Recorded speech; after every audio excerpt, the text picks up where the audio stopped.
Welcome to 40 Videos. I am your reviewer, Professor Pretentious, and today we're reviewing Steven Soderbergh and David Koepp's Presence. This movie is going to be coming out on January 24th. It had been released at Cannes Film Festival earlier this summer, and I had the privilege to be able to see it about a week ago at a pre-screening where there was a very glitchy live-streamed Q&A from the director, writer, and cast. So I think we should start by saying this is a Neon release. Neon is gaining steam as a studio, and particular with semi-experimental horror films, or thriller films. Let me just list a few. A few thriller, horror-oriented films. I'm sure everyone knows Parasite. Another really excellent one is The Lodge from the directors of Goodnight Mommy. Chilling movie. Absolutely amazing if you haven't seen it yet. One regularly sticks in my head throughout the winter. Brandon Cronenberg's Possessor. There's Pig with Nicolas Cage. Titane from the director of the French cannibal film Raw. Crimes of the Future from the elder Cronenberg, David. Infinity Pool from Cronenberg the younger, again, Brandon. Anatomy of a Fall, another Oscar bait movie, excellent as well, much more in the thriller realm. And then last year we got to see some more of your traditional horror fare coming out. Immaculate, which was up against The First Omen. Longlegs itself, which as we know, made bank last summer. And then I feel the highly underrated Cuckoo. Really good one if you haven't seen it. All these are Neon's building up of a potential filmography of themselves, which are all excellent movies. Now we have Presence from them. So I think something that's important to start with is looking at Steven Soderbergh himself and the way that he makes movies. Now, to start off, I'm going to say that there are echoes of another David Koepp ghost story, David Koepp being the writer, that celebrates his 25th anniversary this year. I loved it. I saw it in theaters when I was 13 or so. This movie is Stir of Echoes. I've always championed this one as a really excellent, effective ghost story. This came out the same year as Sixth Sense, and I remember seeing both these movies, and I was far more drawn to Stir of Echoes. I feel like all around it's a better film than Sixth Sense, whereas Sixth Sense can be more effective in some ways. So I've championed it as a superlative in so many ways. It's one of the greatest ghost stories. It's one of the greatest Kevin Bacon performances. It has some of the greatest jump scares, the greatest uses of movie theaters, and Rolling Stones songs. Now, as I'm looking through, after having seen Presence, after a rewatch, this film also revolves around the culpability of negligent parents. It follows a similar narrative to other Soderbergh thrillers, while being more overtly horror than Presence or any of his other films. Without going into too many spoilers, let's say, a ghost is tearing a troubled family apart. Only one person can see them. There's a...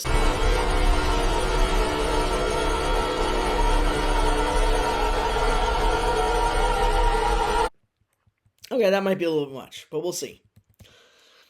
Koepp himself, in the Q&A that I saw, said he was attracted to the story because he liked the idea that was constrained.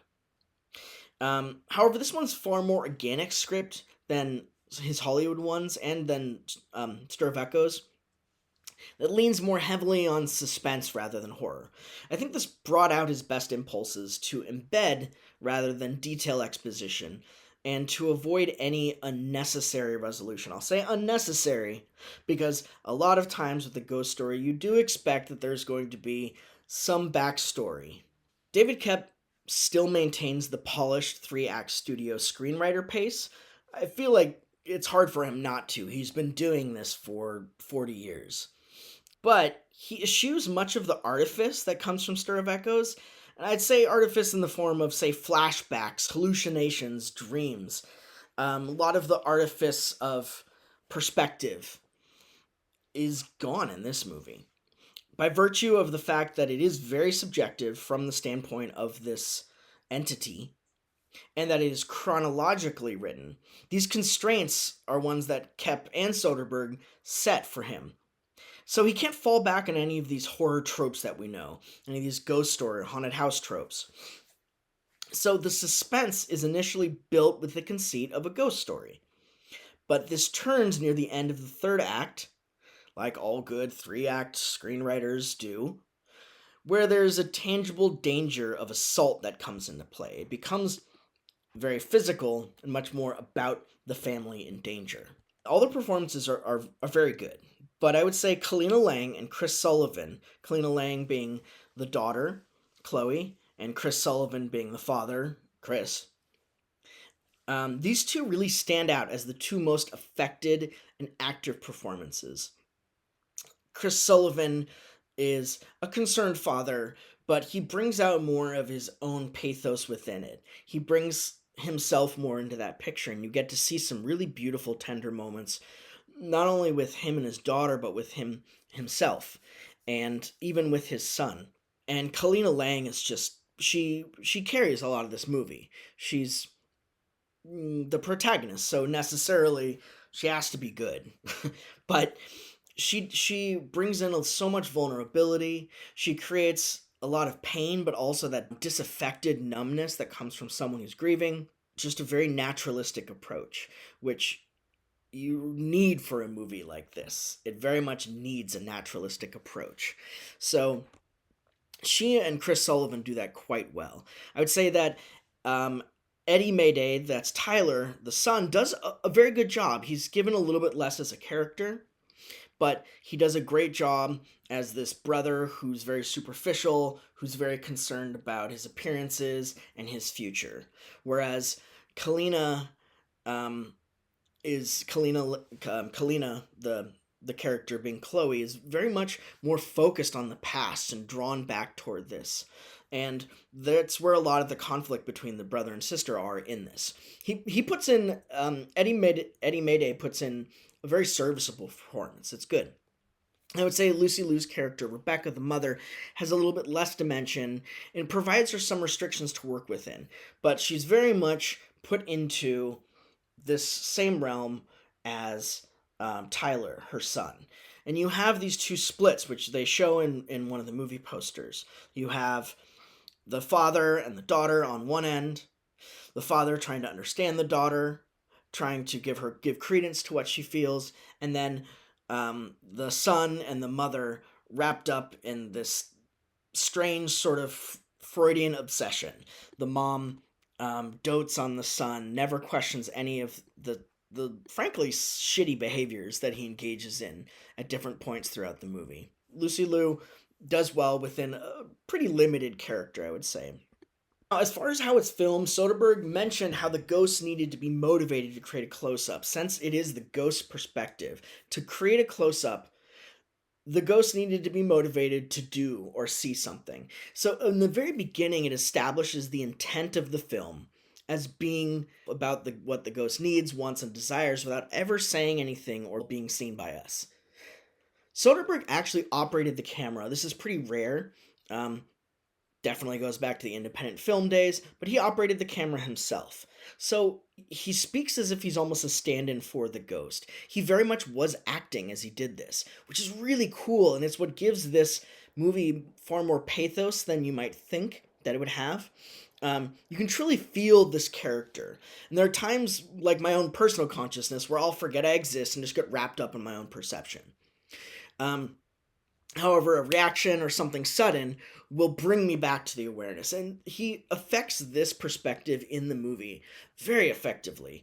There are moments in which I feel like I'm just watching a movie, but when it moves away from the drama, when the camera moves largely, and the distraction of being a part of this family is left, you definitely come back in the perspective of the ghost.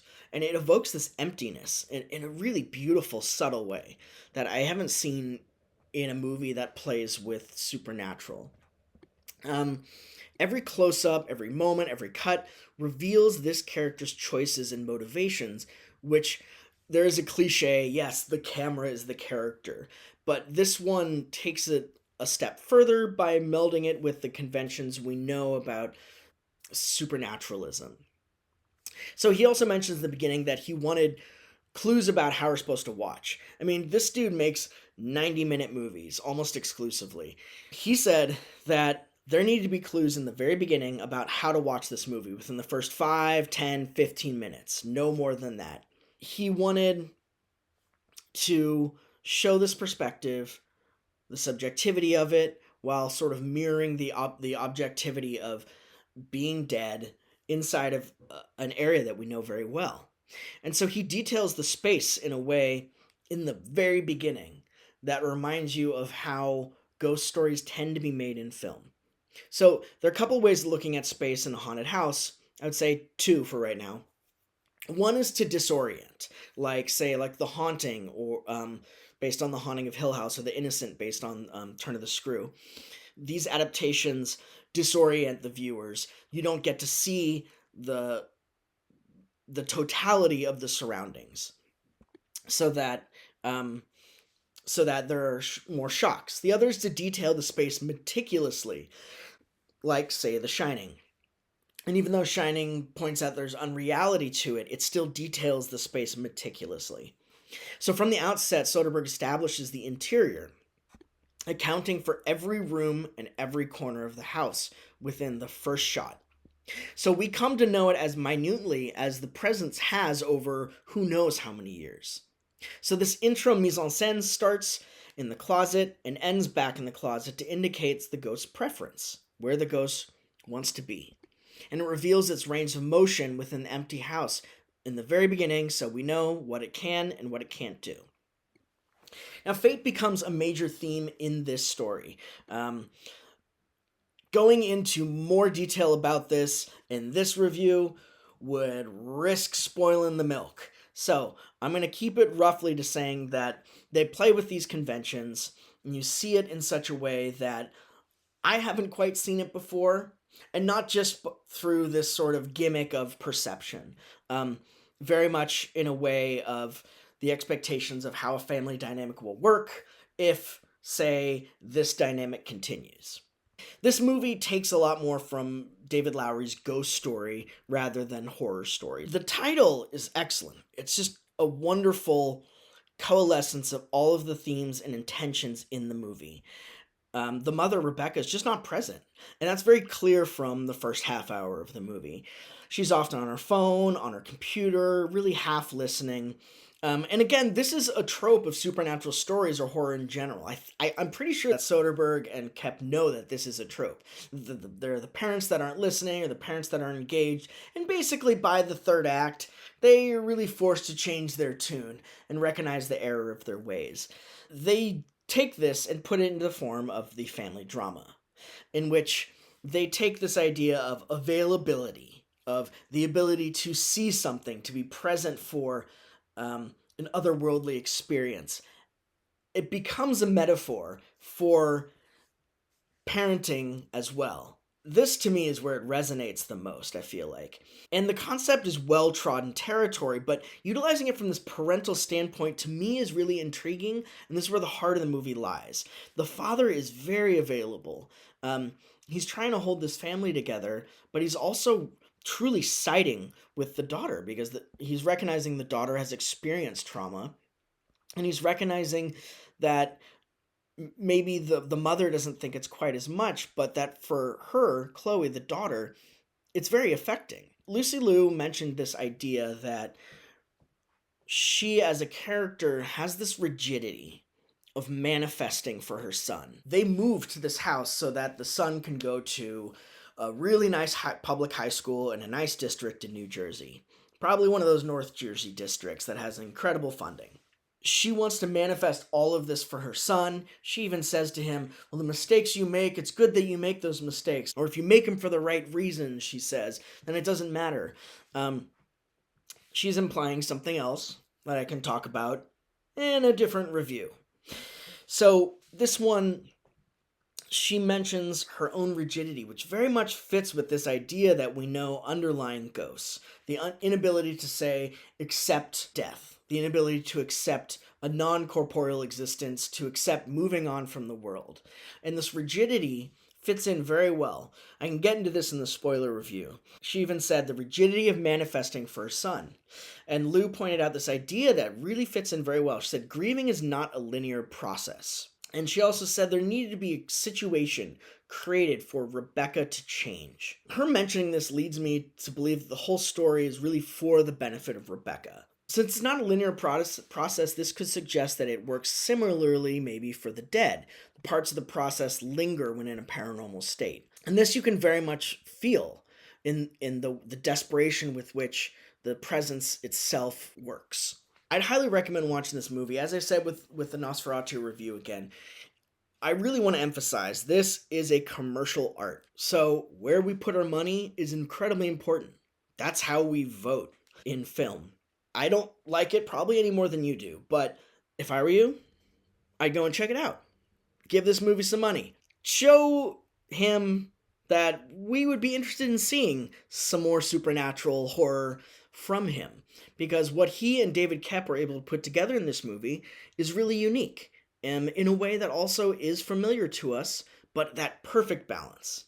So, tell me what you think about it. Any ghost movies you feel like it's similar to? Any ghost movies you think are way better than it? Yeah, you could tell me that, but I'd be interested in knowing the connections that you make between the two. So, keep a lookout for the spoiler review. Signing off for now. Thank you, everyone. I've been Professor Pretentious. I'll see you later. Bye.